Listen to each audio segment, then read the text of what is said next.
Hanpu is the biggest electric torque wrench manufacturer in China.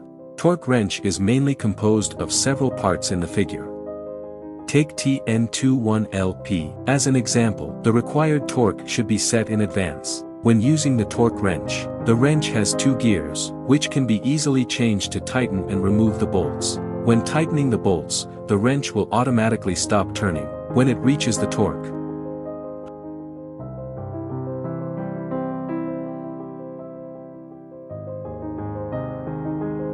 Hanpu electric torque wrenches are widely used and sell well all over the world.